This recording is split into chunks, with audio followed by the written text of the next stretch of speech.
Hi, ഞാൻ vlog super star ചാച്ചൻ. ഇന്ന് ഞാൻ കൊച്ചി മെട്രോയിലാണ് യാത്ര ചെയ്യുന്നത്.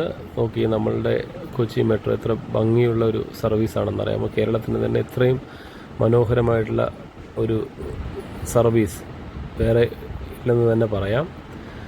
എല്ലാ കേരളീയൻ്റെയും എസ്പെഷ്യലി കൊച്ചിക്കാരൻ്റെ ഒരു അഹങ്കാരം തന്നെയാണ് കൊച്ചി മെട്രോ. ആലുവയിൽ നിന്ന് തൃപ്പൂണിത്തുറ വരെ പോകുന്ന ഈ മെട്രോ രാവിലെ മുതൽ നല്ല തിരക്കാണ്. ഞാൻ 9:30-ക്കാണ് കയറിയ. ആ സമയത്ത് നല്ല തിരക്കായിരുന്നു, ഒത്തിരി ആളുകളുണ്ടായിരുന്നു. സർവീസ് ഒരു 10 മിനിറ്റിൻ്റെ ഇടവേളകളിൽ ആലുവയിൽ നിന്ന് തൃപ്പൂണിത്തുറയിലേക്കും തൃപ്പൂണിത്തുറയിൽ നിന്ന് ആലുവയിലേക്കും നിരന്തരം സർവീസ് ഉള്ളതാണ്. 10 മിനിറ്റിൻ്റെ ഇടവേളകളിൽ ഉള്ളതാണ്. ആക്ച്വലി കൊച്ചി മെട്രോയിൽ കൂടെ യാത്ര ചെയ്യുമ്പോൾ ഇതുണ്ടോ, ഇവിടെ അങ്ങോട്ട് തൃപ്പൂണിത്തുറ ഭാഗത്തേക്ക് പോകാനായിട്ട് നിൽക്കുന്ന ട്രെയിനാണ് അത്. ഞാൻ തൃപ്പൂണിത്തുറയിലേക്കാണ് പോകുന്നത്. അത് ആലുവ ഭാഗത്തേക്ക് പോകാൻ നിൽക്കുന്ന ട്രെയിനാണേ. സോ കൊച്ചിയുടെ മുഖച്ഛായ തന്നെ മാറ്റിയ ഒരു സർവീസാണിത്. ഇത് വന്നതോടുകൂടി നമ്മളുടെ ട്രാൻസ്പോർട്ടേഷൻ്റെ, അതായത് മിഡിൽ ക്ലാസ് പെട്ട ആളുകൾക്ക് യാത്ര ചെയ്യാൻ വളരെ സൗകര്യമുള്ള ഒരു സർവീസും കൂടിയാണിത്.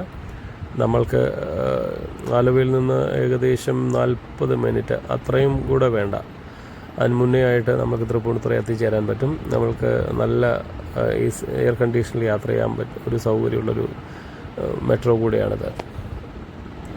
സർവീസ് ആരംഭിച്ചിട്ട് ഇത്രയും വർഷമായിട്ടും അത് വളരെ നീറ്റ് ആൻഡ് ക്ലീൻ ആയിട്ട് തന്നെയാണ് ഈ മെട്രോ പോയിക്കൊണ്ടിരിക്കുന്നത്. നോക്കിയതാ, അവിടെ ആലുവ ഭാഗത്ത് നിന്നും ഒരു മെട്രോ വന്നു. ഞാനിതിലാണ് പോകുന്നത്. ഞാനിന്ന് കടവന്ത്ര വരെയാണ് യാത്ര ചെയ്യുന്നത്. ഇവിടെ കയറാൻ തന്നെ ആളുകളുണ്ട്. അത് കഴിഞ്ഞ് ഞാൻ തിരിച്ച് ഇങ്ങോട്ട് വരുന്ന വീഡിയോ ആണ് എടുത്തിരിക്കുന്നത്. അതായത് കടവന്ത്രയിൽ നിന്ന് എക്സാം കഴിഞ്ഞ് തിരിച്ചു വരുന്ന വീഡിയോ ആണ് എടുത്തിരിക്കുന്നത്. പുറത്ത് വളരെ വലിയ കെട്ടിട സമുച്ചയങ്ങളാണ് നിരന്ന് വന്നിരിക്കുന്നത്. കാരണം കൊച്ചിയിലെ എം ജി റോഡിൻ്റെ ഇരുവശങ്ങളിലും നിറയെ കെട്ടിട സമുച്ചയങ്ങളും ബിസിനസ്, ഹോട്ടൽസ്, ജ്വല്ലറീസ്, അതുപോലെ തന്നെ ഒരുപാട് മോളുകൾ വന്നിട്ടുണ്ട്. അതുപോലെ തുണിക്കടകൾ ഒത്തിരിയുണ്ട്. തുണിക്കടകളൊക്കെ പഴയത് തന്നെയാണ്. ജയലക്ഷ്മിയും ഷീമാട്ടിയും ഒക്കെ വളരെ പഴയതാണ്. അതുപോലെ തന്നെ ഹോട്ടൽസുകളുണ്ട്. നമ്മളുടെ സെൻട്രൽ സ്ക്വയർ മോള്, പിന്നെ ഇടപ്പള്ളി, അതെല്ലാം കവർ ചെയ്തുകൊണ്ടാണ് ഈ മെട്രോ യാത്ര ചെയ്യുന്നത്. ഈ മെട്രോ യാത്ര ചെയ്യാൻ തന്നെ ഒരു സുഖമാണ്, നല്ല ഒരു വൈബാണ് നമ്മളുടെ കൊച്ചി മെട്രോ. അത്യാവശ്യം നല്ല തിരക്കായിരുന്നു ഞാൻ തിരിച്ചു വരുന്ന സമയത്ത്. കേരളത്തിൻ്റെ വിവിധ ഭാഗത്തു നിന്നും വിവിധ ജില്ലകളിൽ നിന്ന് വരുന്ന ആളുകൾക്ക് എന്തുകൊണ്ടും ഉപയോഗിക്കാൻ, ഒരു തവണയെങ്കിലും ഉപയോഗിച്ച് നോക്കാൻ പറ്റിയ ഒരു സർവീസാണ് കൊച്ചി മെട്രോ. അതൊരു ടൂറിസം പോലെയാണ്. അതുപോലെ തന്നെയാണ് നമ്മൾ വാട്ടർ മെട്രോയും. നമ്മൾ കേരളത്തിൻ്റെ ഏത് മേഖലയിൽ നിന്ന് വന്നാലും കൊച്ചിയിൽ വന്നു കഴിഞ്ഞാൽ ഈ 2 സർവീസും ഒന്ന് ആസ്വദിച്ചിട്ട് വേണം തിരിച്ചു പോകാൻ. അത് ലൈഫിൽ നമ്മൾക്ക് എന്താ പറയുക, ഒരു തവണയെങ്കിലും ആസ്വദിക്കേണ്ട ഒരു സർവീസാണ് വാട്ടർ മെട്രോയും ആൻഡ് കൊച്ചി മെട്രോയും. അപ്പോൾ നിങ്ങളെല്ലാവരും വന്ന് ഈ സർവീസ് ആസ്വദിക്കുക. ഓക്കെ.